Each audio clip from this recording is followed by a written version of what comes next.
This video is going to show you some exercise options that you can start to introduce when recovering from an ankle fracture. There's going to be a period of time where the patient's been either in a cast or a boot, but at some point the patient will have to start gradually weaning off the boot and weight bearing. So firstly, it's still important to continue with ankle mobility, starting off with moving the ankles backwards and forwards, and then we can roll the ankle inwards and outwards through inversion and eversion.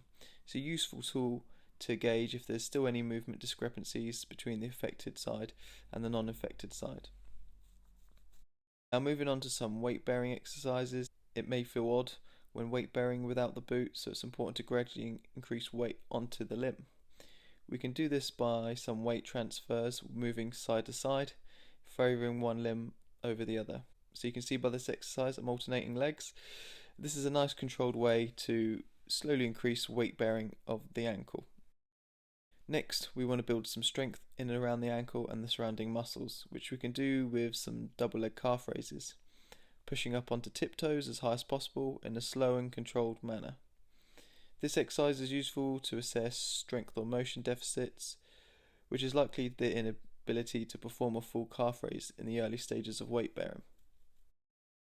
So to move on to some weight bearing ankle mobility, we can do some light stretches with the heel staying in contact with the ground. It's always best to approach these with a bit of caution, avoid stretching into severe pain. If the movement is still lacking, take a mild discomfort approach to these stretches.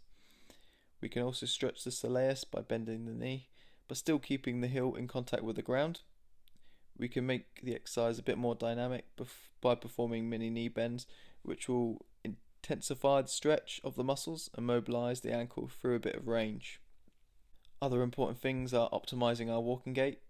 Heel to toe rocking can be done to promote a normalized walking pattern, which is heel strike, flat foot, and then toe off. So this exercise is just essentially starting to promote that movement and get the patient a bit more comfortable transferring weight heel to toe. Resisted exercises such as eversion against the wall. These are useful for patients who've had lateral ankle sprain or a fracture to the lateral malleolus. You're holding a sustained contraction, you can build up the amount of effort as pain allows. Inversion is exactly the same concept, however the force is being transferred the opposite way, with the resistance being on the inside of the foot. With inversion, these can be useful for deltoid ligament injuries or fractures affecting the medial malleolus. Hope you found this video useful. Make sure you subscribe for more sport rehab related videos.